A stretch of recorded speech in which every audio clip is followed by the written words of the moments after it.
Le racisme expliqué à ma fille de Tahar Benjelloun, lu par Hanna Maoul-Aynain.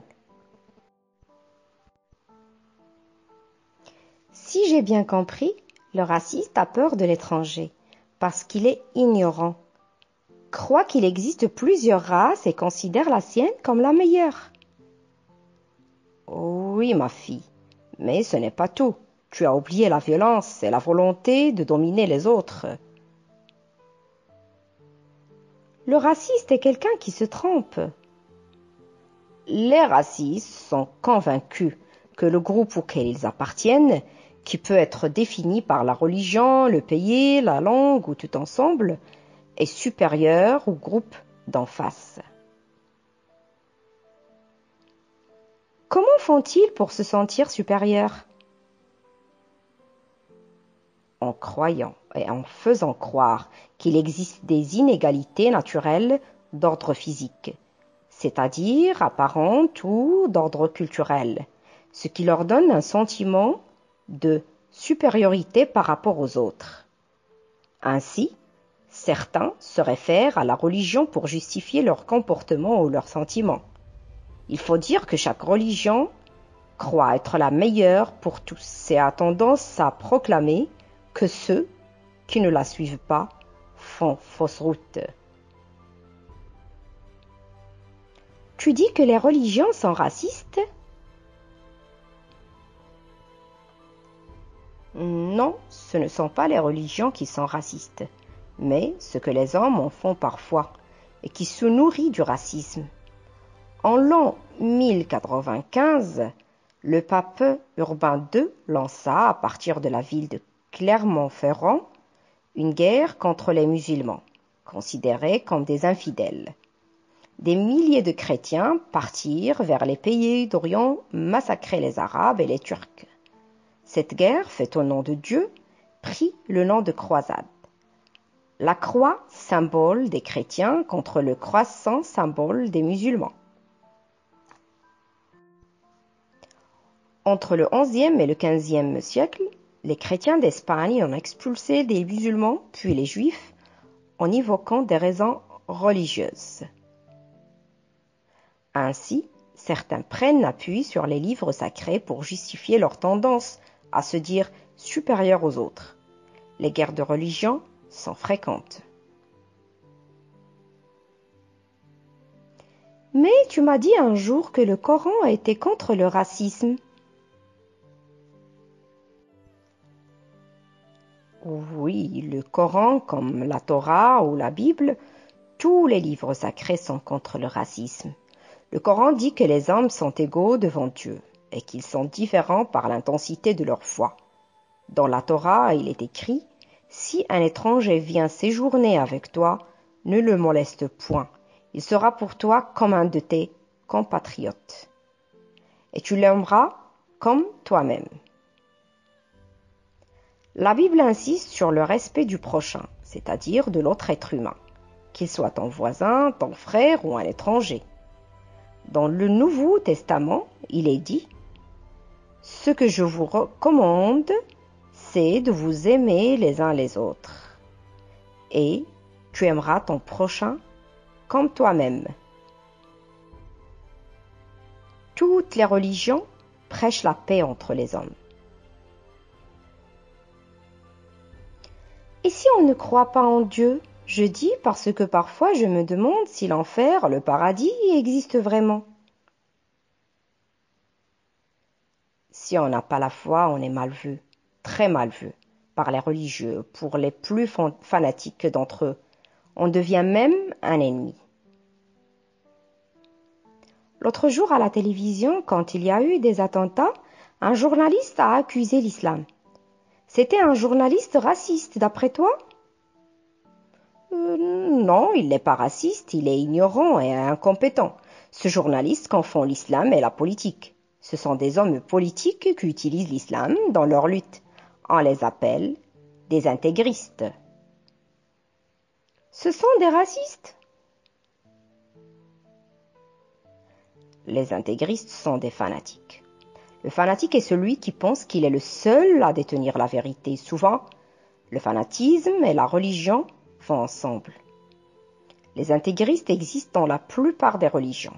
Ils se croient inspirés par l'esprit divin. Ils sont aveugles et passionnés et veulent imposer leurs convictions à tous les autres. Ils sont dangereux car ils n'accordent pas de prix à la vie des autres. Au nom de leur Dieu, ils sont prêts à tuer et même à mourir. Beaucoup sont manipulés par un chef. Évidemment, ils sont racistes. C'est comme les gens qui votent pour Le Pen. Le Pen dirige un parti politique fondé sur le racisme, c'est-à-dire la haine de l'étranger, de l'immigré, la haine des musulmans, des juifs, etc. C'est le parti de la haine. Oui, mais tous ceux qui votent pour Le Pen ne sont peut-être pas racistes, je me le demande. Sinon, il y aurait plus de 4 millions de racistes en France. C'est beaucoup. On les trompe, ou bien ils ne veulent pas voir la réalité. En votant pour Le Pen, certains expriment un désarroi, mais ils se trompent de moyens. Dis-moi, papa, comment faire pour que les gens ne soient plus racistes ? Comme disait le général de Gaulle, vaste programme. La haine est tellement plus facile à installer que l'amour. Il est plus facile de se méfier, de ne pas aimer que d'aimer. Quelqu'un qu'on ne connaît pas, toujours cette tendance spontanée, la fameuse pulsion de tout à l'heure, qui s'exprime par le refus et le rejet. C'est quoi le refus, le rejet ? C'est le fait de fermer la porte et les fenêtres. Si l'étranger frappe à la porte, on ne lui ouvre pas. S'il insiste, on ouvre, mais on ne lui permet pas de rester. On lui signifie qu'il vaut mieux aller ailleurs. On le repousse. Et ça donne la haine. Ça, c'est la méfiance naturelle que certaines personnes ont les uns pour les autres. La haine est un sentiment plus grave, plus profond, car il suppose son contraire, l'amour. Je ne comprends pas de quel amour tu parles. Celui que l'on a pour soi-même. Ça existe des gens qui ne s'aiment pas eux-mêmes. Quand on ne n'aime pas, on n'aime personne. C'est comme une maladie. C'est une misère, très souvent. Le raciste s'aime beaucoup. Il s'aime tellement qu'il n'a plus de place pour les autres. D'où son égoïsme. Alors, le raciste est quelqu'un qui n'aime personne et est égoïste. Il doit être malheureux, c'est l'enfer. Oui, le racisme, c'est l'enfer. L'autre jour, en parlant avec tonton, tu as dit « l'enfer, c'est les autres ». Qu'est-ce que ça veut dire ? Ça n'a rien à voir avec le racisme. C'est une expression qu'on utilise quand on est obligé de supporter des gens avec lesquels on n'a pas envie de vivre. C'est comme le racisme. Non, pas tout à fait. Car il ne s'agit pas d'aimer tout le monde. Si quelqu'un, disons ton cousin turbulent, envahit ta chambre, déchire tes cahiers et t'empêche de jouer toute seule, tu n'es pas raciste. Parce que tu le mets hors de ta chambre. En revanche, si un camarade de classe, disant à Abdou le malien, vient dans ta chambre, se conduit bien et que tu le mets dehors pour la seule raison qu'il est noir, alors là, tu es raciste. Tu comprends ? D'accord, mais l'enfer, c'est les autres, je n'ai pas bien compris. C'est une réplique tirée d'une pièce de Jean-Paul Sartre qui s'appelle Louis Clos. 3 personnages se retrouvent dans une belle chambre après leur mort et pour toujours. Ils devront vivre ensemble et n'ont aucun moyen d'en échapper. C'est ça l'enfer.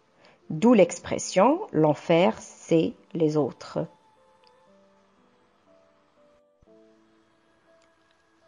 Là, ce n'est pas du racisme. J'ai le droit de ne pas aimer tout le monde. Mais comment savoir quand ce n'est pas du racisme ?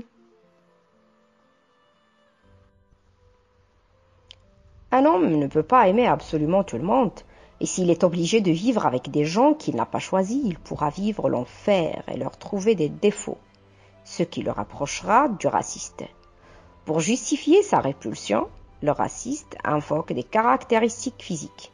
Il dira « Je ne peux plus supporter un tel parce qu'il a le nez busqué, ou parce qu'il a des cheveux crépus, ou les yeux bridés, etc. » Voici ce que pense au fond de lui le raciste. Peu m'importe de connaître les défauts et les qualités individuelles d'une personne, il me suffit de savoir qu'elle appartient à une communauté déterminée pour la rejeter. Il s'appuie sur des traits physiques ou psychologiques pour justifier son rejet de la personne. Donne-moi des exemples. On dira que les Noirs sont robustes, mais paresseux, gourmands et malpropres.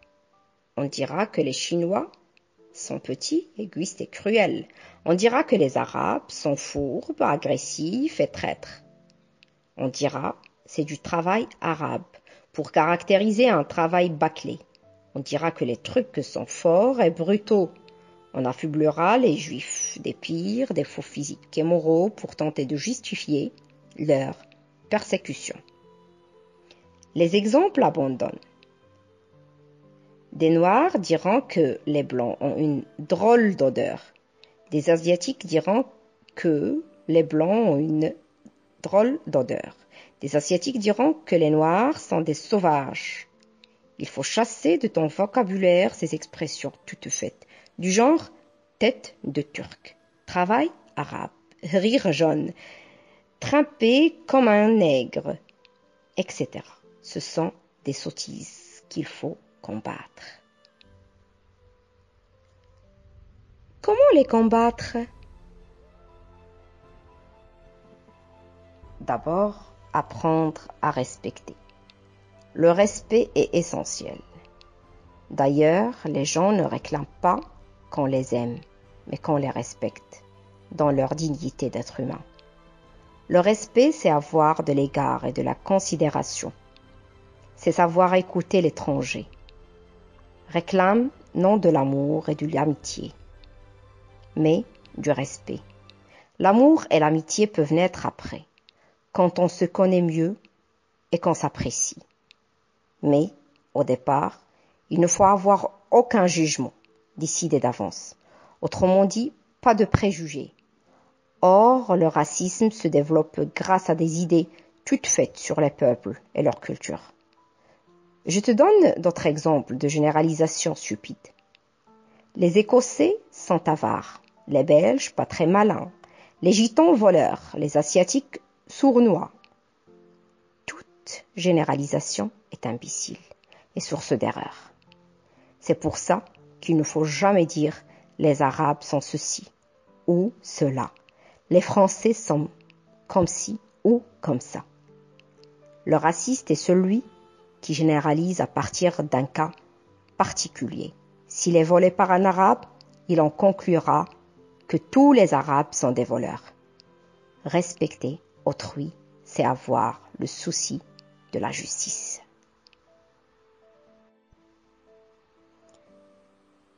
Mais on peut raconter des histoires belges sans être raciste. Pour pouvoir se moquer des autres, il faut savoir rire de soi-même. Sinon, on n'a pas d'humour. L'humour est une force. C'est quoi l'humour? C'est le rire?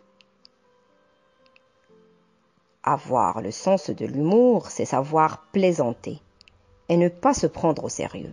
C'est faire ressortir en toute chose l'aspect qui conduit à rire ou à sourire. Un poète a dit « L'humour, c'est la politesse du désespoir. » Est-ce que les racistes ont le sens de l'humeur? Je veux dire l'humour. C'est un bon lapsus. Avant, on utilisait le mot humeur pour parler de l'humour. Non, les racistes n'ont pas le sens de l'humour. Quant à leur humeur, elle est souvent méchante. Elles ne savent rire que méchamment des autres. en montrant leurs défauts comme si eux-mêmes n'en avaient pas. Quand le raciste rit, c'est pour montrer sa prétendue supériorité. En fait, ce qu'il montre, c'est son ignorance et son degré de bêtise, ou sa volonté de nuire. Pour désigner les autres, il utilisera des termes hideux. Par exemple, il appellera un arabe bougnol, raton, bico, melon, un italien rital ou macaroni, un juif yopin, un noir nègre, etc.